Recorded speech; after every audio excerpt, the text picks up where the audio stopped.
প্রতি বছর কোরবানি ঈদের দিন সকালে একটি দৃশ্য আমাদের চোখে পড়ে। সেটা হলো, যে সমস্ত ব্যক্তিরা শরিকানায় কোরবানি করে থাকেন তাদের ক্ষেত্রে দেখা যায়, যখন পশুকে কোরবানি করা হবে ঠিক এর আগ মুহূর্তে যিনি কোরবানি করবেন তার সামনে এসে শরিকানাদের নামগুলোর একটা লিস্ট ধরিয়ে দেওয়া হয় বা নামগুলোকে একসাথে পড়তে থাকা হয়।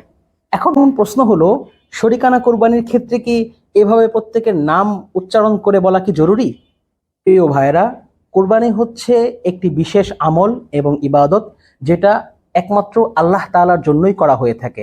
পবিত্র কোরআনে আল্লাহ তাআলা ইরশাদ করেন, লাই ইয়ানালাল্লাহা লুহুমুহা ওয়ালা দিমাউহা ওয়ালাকি ইয়ানালুহুত তাকওয়া মিনকুম। আয়াতের অর্থ হলো, কোরবানির কোনো রক্ত বা কোনো মাংস কিছুই আল্লাহ তাআলার কাছে পৌঁছায় না। আল্লাহ তাআলার কাছে পৌঁছে শুধু তাকওয়া। আর তাকওয়া হচ্ছে আল্লাহ তাআলার ভীতি। এই জিনিসটা তো মানুষের অন্তরের মধ্যে থাকে, অর্থাৎ এইটা নিয়তের সঙ্গে সম্পৃক্ত বিষয়। হাদিস শরীফে রাসূল করিম সাল্লাল্লাহু আলাইহি ওয়াসাল্লাম বলেন, ইন্নামাল আমালু বিন্নিয়াত।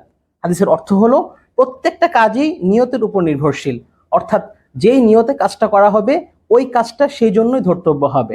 এখন আমরা যদি কুরবানির দিকে লক্ষ্য করি, তাহলে বিষয়টা আমাদের কাছে সুস্পষ্ট হয় যে, যদি শরিকানায় কেউ কুরবানি করতে চায়, তাহলে যখন তারা কোরবানি করার নিয়তে পশুকে ক্রয় করেছে তখনই এটা আল্লাহ তাআলার কাছে কবুল হয়ে গিয়েছে। সুতরাং কোরবানি ঈদের দিন সকালে কোরবানি করার ঠিক আগ মুহূর্তে দাঁড়িয়ে লিস্ট ধরে নাম উল্লেখ করে পড়া, এটা একটা অপ্রয়োজনীয় কাজ, যেটার কোনো ধরনের প্রয়োজন নেই। কারণ আল্লাহ তাআলা তো জানেন যে কার মনে কি আছে এবং কে কে এই পশুতে কোরবানি করার জন্য নিয়ত করেছে। আল্লাহ তাআলার কাছে সেটাই ধর্তব্য হবে এবং আল্লাহ তাআলা শুধু দেখবেন আমাদের অন্তরের তাকওয়া। নাম উল্লেখ করা বা ওই সময়ে নাম বলার কোনো প্রয়োজন নেই। তাই অনেকেই মনে করে থাকেন যে এটা না করলে হয়তো কুরবানি হবে না বা কুরবানি অসম্পূর্ণ থেকে যাবে। অনেক সময় দেখা যায় যারা কুরবানি করছে তারা যদি শরীকদের নাম উল্লেখ না করে, এটা নিয়েও একটা বাদানুবাদের সৃষ্টি হয়। সত্য পশু ক্রয় করার সময় যারা যারা নিয়ত করেছিল, যেভাবে নিয়ত করেছিল ঠিক সেভাবেই সেই নিয়তটাই আল্লাহ তাআলার কাছে পৌঁছে যাবে। আশা করি বিষয়টা বুঝতে পেরেছেন।